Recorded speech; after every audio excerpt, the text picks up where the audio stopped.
Welcome to today's episode, the podcast where we review the most recent installments of a different series every show. Fight Night, The Million Dollar Heist is the latest true crime podcast turned miniseries. It follows other dramas like Dr. Death, Dirty John, and Gaslit, as shows chronicling wild events in history and recreating them with famous actors.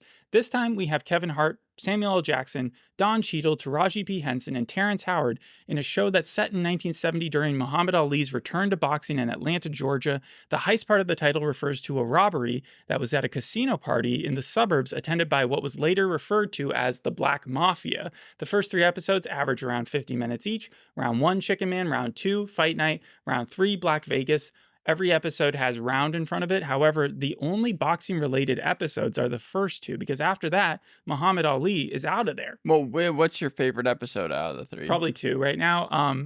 Let's talk a little bit about what we knew about the show going into it. Right. That's how I like to start these things. Do you remember what I said about Chaos and Jeff Goldblum? A little goes a long way. Yeah. Right. That's how I feel about Kevin Hart. I don't know about... Interesting, because I've heard that, like, this is obviously supposed to kind of stray away from the comedic roles that Kevin Hart does. I know it still has comedy in it, but it's supposed to be more drama-filled. Well, what do you know Kevin Hart from? The commercials? Jumanji, Borderlands, Night School, Central Intelligence, The Man from Toronto with Woody Harrelson? Well, I mean, the person who produced this, and really the reason it was made, Will Packer, it's Kevin Hart's kind of his main go-to. He's produced movies like, Right Along Night School and Think Like a Man, and those all starred Kevin Hart in What's them. Think Like a Man? That's the only one I haven't heard of before. Think Like a Man, I think, came out in 2012. Oh, so it's further back. Yeah. That's earlier on in his career. I know he showed up in, like, Undeclared really early on. Yeah, Like I in think 2001. in, like, 2001, yeah.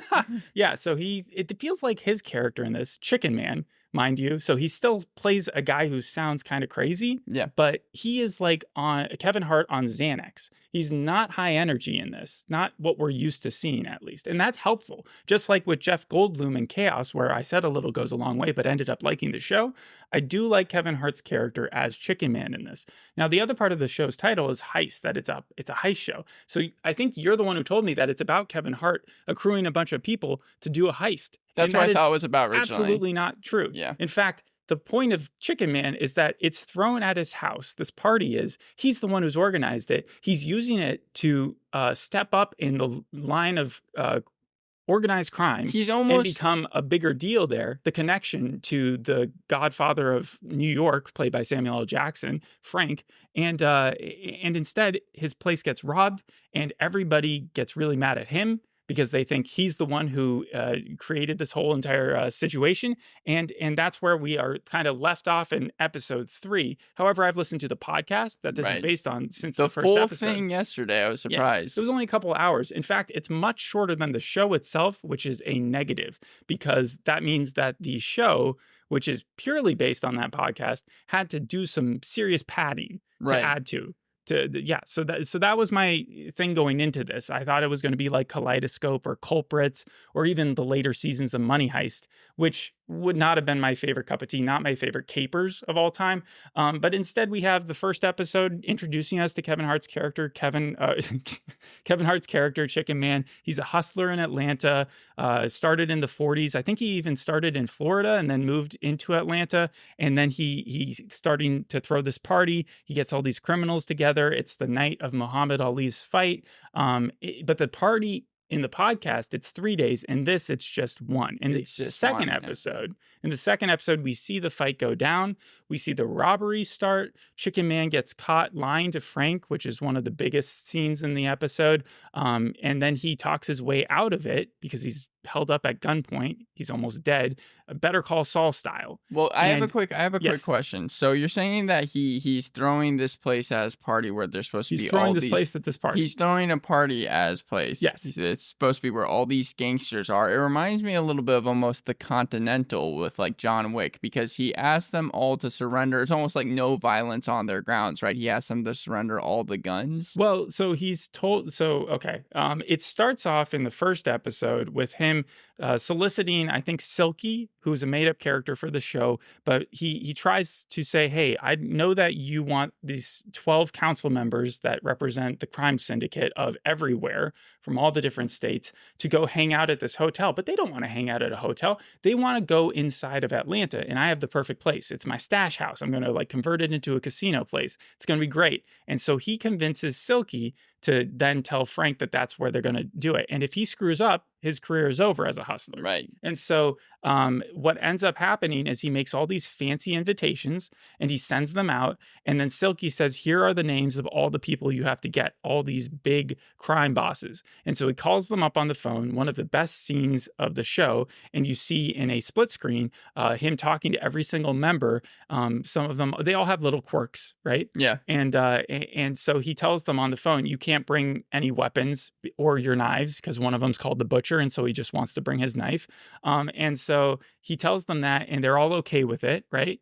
And that plays a part, I guess, later on because, yeah, there's people with guns, with shotguns and rifles at the party when these big bosses show up and they're unable to defend themselves. Now, they do have bodyguards, but according to the podcast, a lot of the bodyguards are waiting outside in their cars for their bosses. Right. So that plays and they have no that. idea that these people have come in and Well, the thing is they pull a Home Alone style thing where in the window it looks like people are dancing and they have like a couple people who are being held up at gunpoint, opening the door and saying, come on in. And it's only when they get in there that they're forced to take off their clothes, go downstairs and put their head on the ground and just wait for it to be over. And how do these people that are robbing the place know that there's going to be so much money? How do they know about the gangsters? There's that question that the series... those invitations kind of gave it away. It was kind of they got their hands on one of those. And like I said, it was a 3-day party. And so I think they cased the joint in one of those previous nights. And then they were able to do the big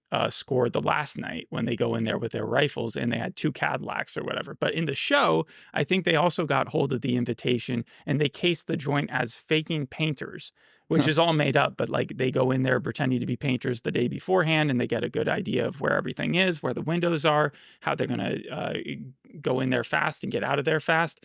And so I'm okay with that type of liberty when the show needs to explain itself and they don't want to go through some of the craziness of what reality showed. It's the other I guess stuff that they just made up along the way that starts to upset me. But I do need to explain the 3rd episode. Okay. Because by the end of the 2nd episode, that's where Chicken Man has talked his way out of getting in trouble with Frank, even though he lied to him. And then in the 3rd episode, he shows up at the party with Frank, and that's where they're held up at gunpoint.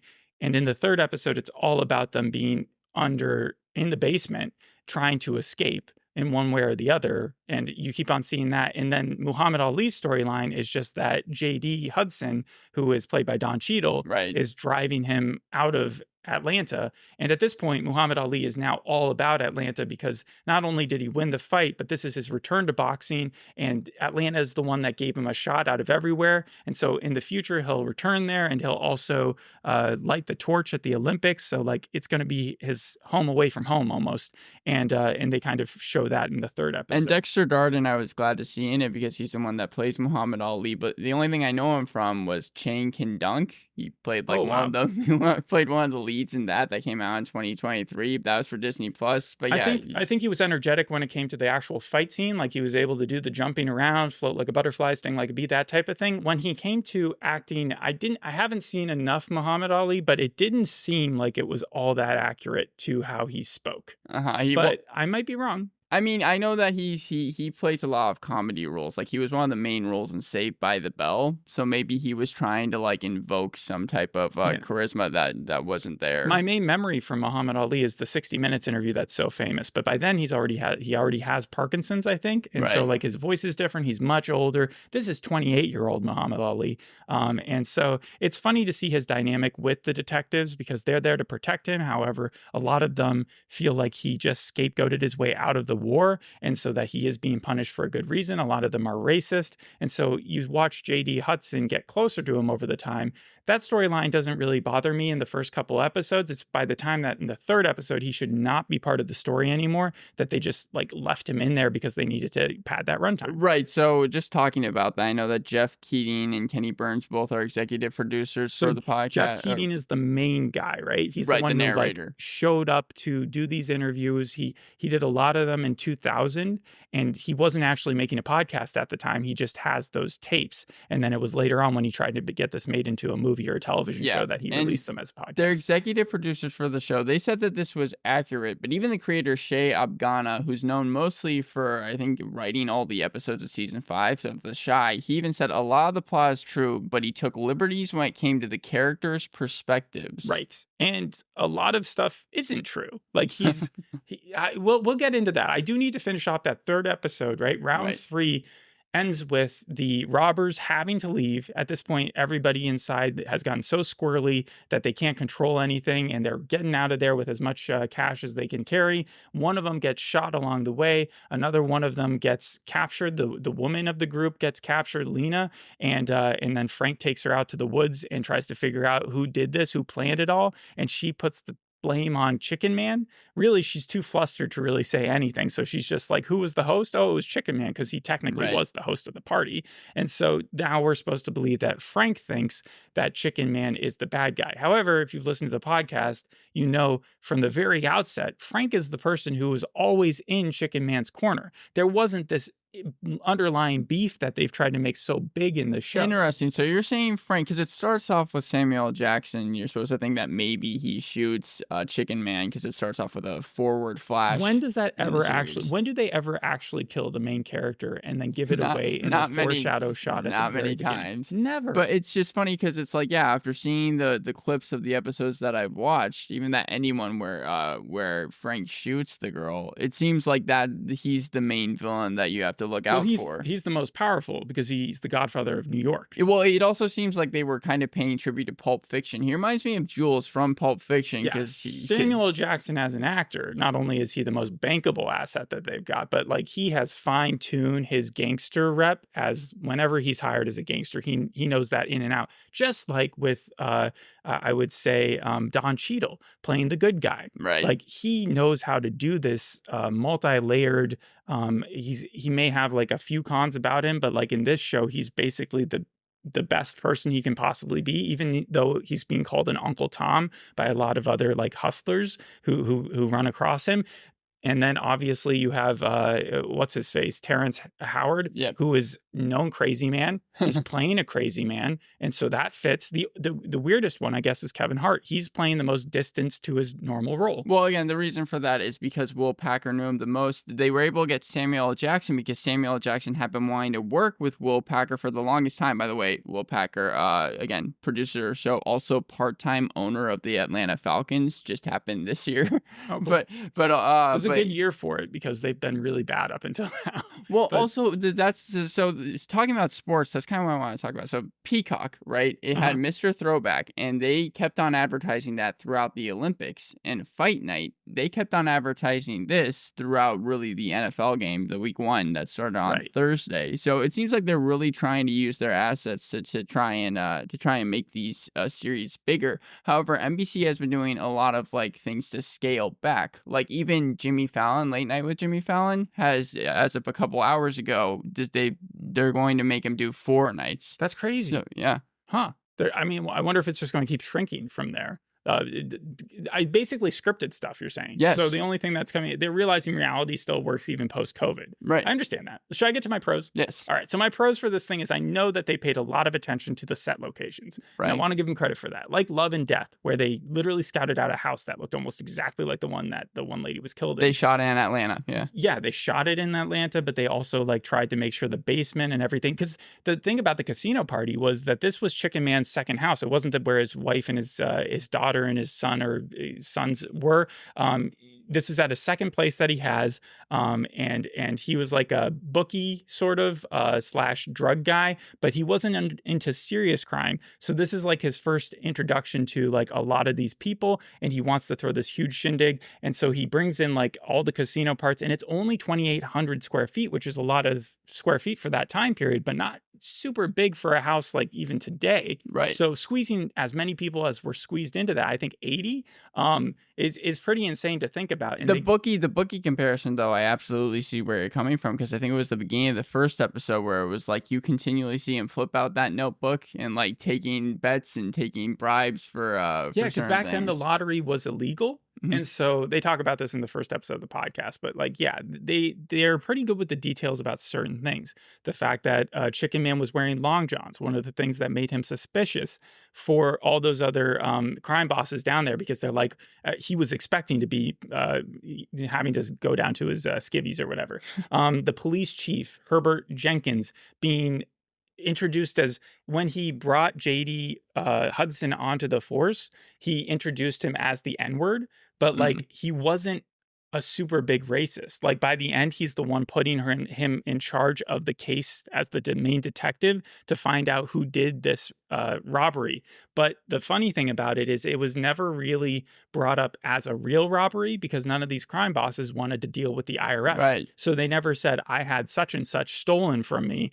I think part of the reason the police were brought in was because of that dead body that was outside by one of the felons. And then that leads them right to Chicken Man's door, because it's his property technically. And so that's why Chicken Man is so suspicious. They also filmed at the Hyatt Regency. They also filmed, I think, the boxing match pretty well. Yep. The restaurant JD meets the senator at Senator Leroy Johnson, who's the first black senator, I think, in Atlanta, according to one of the janitor. And then the invitations being as fancy as they were, I did respect that they did try to pay attention to those type of details.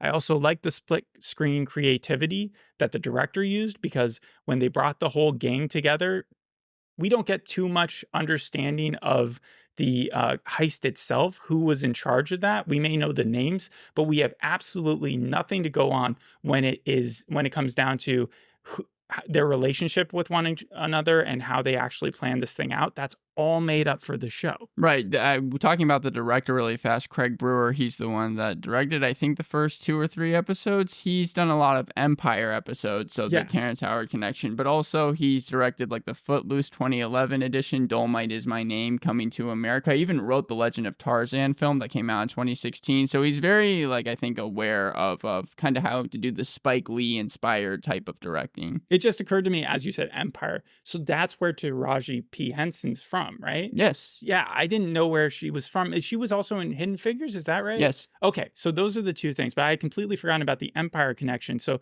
it's funny how like Don Cheadle, Samuel L. Jackson, and Terrence Howard, technically all Marvel. Yep. They all worked in Marvel, but yeah, you have the other two who've worked together in Empire, so they all know each other. In fact, already. the last thing that Samuel L. Jackson did was his role in Nick Fury. Last TV series he did was What If and Secret Invasion. Yeah, and then this. I just called it Secret Evasion.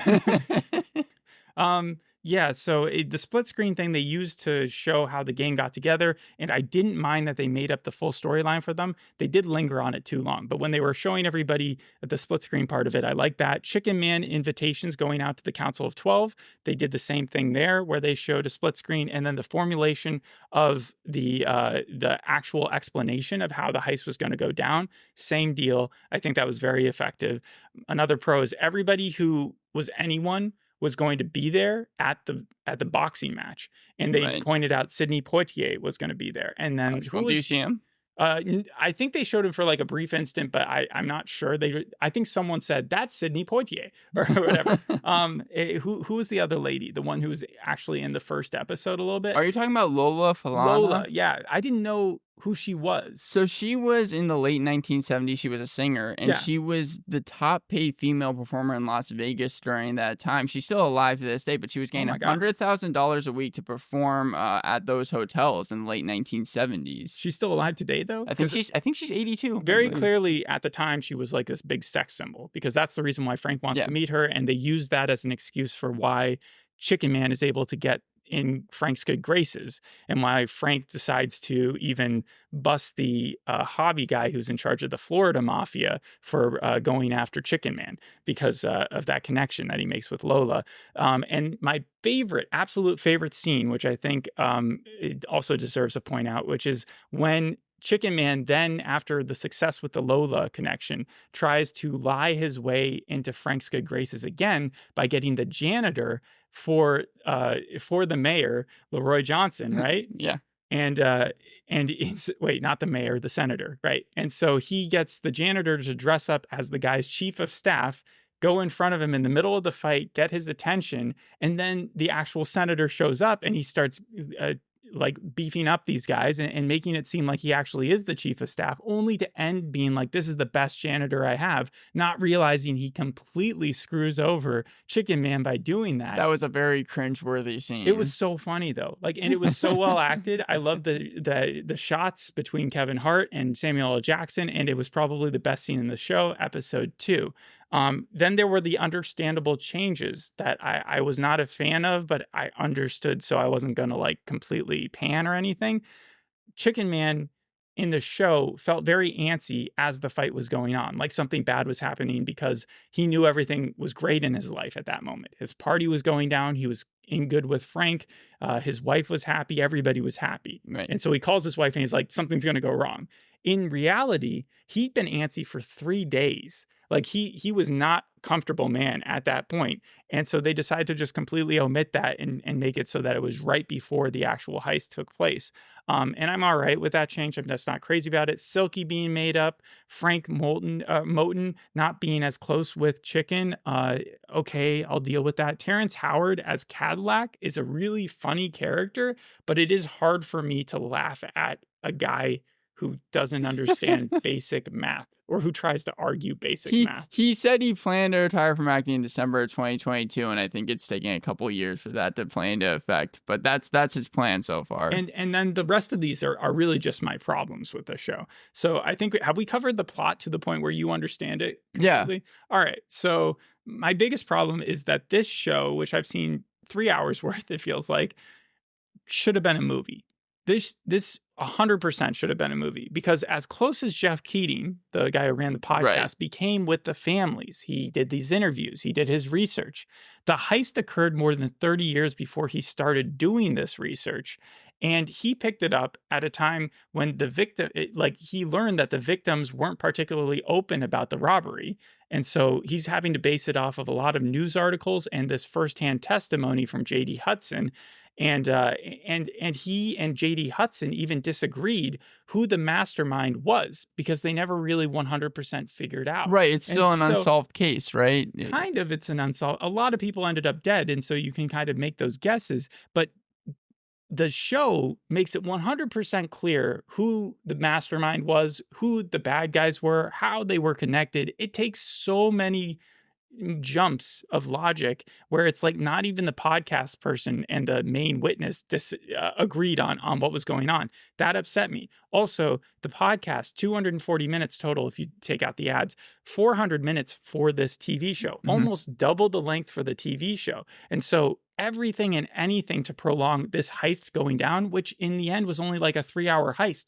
There's not much to talk about. Yeah, so where we are in the TV show at the end of the third episode. The heist has just ended, and we have 5 more episodes. So where are we in the podcast? Because the podcast is like 12 episodes. We're like episode 10, because right now it's just about what happens to Chicken Man, and I guess we're going to follow the lives of these other heist members for a really long time. But like in the show, in the podcast, there's not much to say. As Steve Abgana, again, the creator of the series, put it, he wanted to split it kind of into 4 parts. He said the fight, the robbery, the Atlanta of it, just because of where they shot it, and then that's where it starts getting a little, because it feels like you even say the Atlanta of it and you know that that's just filler. Well, like, I mean, they've spent it on flashbacks, fake drama, multiple escape attempts that never were talked about in the podcast, a full strip tease for Taraji P. Henson, yeah. And then like the bad guys getting cold feet. How are we to know the bad guys got cold feet? Most of them died. But the last part was also Chicken Man and JD joining forces. And I know that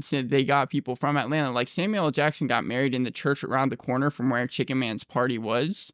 Right. So, but like what you just said, JD and Chicken Man have not joined forces at all. Yeah. So that's supposed to be kind of the last part. The last we've seen, Chicken Man is like getting out of there with Taraji P, which I think her name is like Vivian or something. So I should refer to it as that. Yeah, Vivian Thomas. She gets sliced by Lena, And so he's just driving her, I believe, to his house or somewhere safe for the night. And then after that, it's only then that he realizes that he's the main suspect, not only from the police for what happened, but also from the mafia, the Black Mafia. And so he's got to deal with that, and he may or may not end up dying for it. The other problems I had with the show were they spent too long on the Muhammad Ali thing. In fact, the poster shows it as if the fight that is talked about here is supposed to be the fight that he had. Right, yeah. It wasn't. Like, that thing should have been done in like 30 minutes. Like, it barely had anything. It was more just about J.D. Hudson knowing Muhammad Ali because he was the person who was protecting him or his security for that event. Right. And the real J.D. Hudson, he retired in 1990 and died in 2009. Yeah. That's what I learned. Yeah. Well, it's in the podcast because he interviews the guy beforehand and then he has his kids on there afterwards talking about the life of their dad and everything. But let Don Cheadle play Don Cheadle is another problem I have. They ended up adding, kind of like in the Jackie Robinson story, more reasons to be a likable person. You mean 42? Yeah, what did I say? You said the Jackie Robinson story. I just meant in general his story. Right. Like they added more to it. But I know what you're saying because that's the book too, right? Yeah, so they add a backstory where Chicken and JD, they do meet in the past, but I think it was because Chicken was a witness when JD was being suspended because JD had beat up one of Chicken's friends for flirting with his, at that point, girlfriend. And in this backflash, in the one with Don Cheadle, when he's JD, he comes in there, he's arrested Chicken, and Chicken is accused him of being racist. That's not what happened. Like, that never it just is there to make Don Cheadle seem like he's an even better dude. But Don Cheadle's such a good actor already. He didn't need a made-up storyline. The Muhammad Ali friendship, they made such a big deal about how they bonded over those 3 episodes. I don't think they necessarily needed that. The last episode was literally him just driving him around to his wife's house to get some chicken and then going and getting stopped by the governor who was racist and Lester told not Maddox. to come back. I want to talk, just a quick thing on that. So Lester Maddox was succeeded, like after that term, by Jimmy Carter. Oh, that's cool. So I would assume less racist. And then there's a full subplot that they add to Don Cheadle's character, J.D. Hudson, where he's trying to take down a dirty cop named Mason who hates his wife, a social worker. Is that from the podcast? No. Like, I have no idea. It just seems like all these instances of racism where, yes, when he was introduced into the force, he was like the first African-American to do so. He was called the N-word by a lot of people, including the chief of police at the time. But like, you don't have to manufacture these events in order to make him seem more likable. We already like the dude. Chicken clearly had a huge conscience in the show, in both versions of the show. He's an honest hustler, which at the time was for African Americans living in Atlanta when they didn't get the same opportunities that a lot of other people got. Like, if you were a hustler, that wasn't necessarily a bad thing. Hustlers could do good things for the community because they brought in money for it. And so they were It reminds me kind of I know this from Sons of Anarchy podcast, like the motorcycle clubs will do like charity events for like children and stuff like that. And so like being a hustler wasn't a bad thing. Being part of organized crime was, because that meant violence. That was more City of God type thing where you're shooting people and stuff. And clearly Chicken doesn't even like guns. And so this whole plot line of him trying to get closer to Frank so that he can be his number 1 or number 2, that doesn't make as much sense. And it didn't really feel like what he was saying in the podcast version, because it seemed like he was happy not to be in that violent area or whatever. He just wanted to, I guess, have a connection. And then my last negative is that there's just not a lot of story to go. And there's 5 episodes of 50 minutes. I cannot see where this thing does not just spiral and kind of become very boring. I know that's like a prejudgment, but in the first 3 episodes, there was enough time where I was just kind of tapping my watch being like, where is this? How long are they going to milk the same story for? Well, I think this. It was supposed to be a film because Will Packer was signed on this thing from the very beginning, and then they ended up trying to like pitch it to Universal, and that pitch went horribly. Terrible. And I know that the 50-year anniversary is what allowed it to really become a podcast, and that's what really caused people to pay more attention. And the podcast got critical acclaim, came out in October 2020. So many ads. A lot of ads. I want credit for the fact that we don't put ads on ours.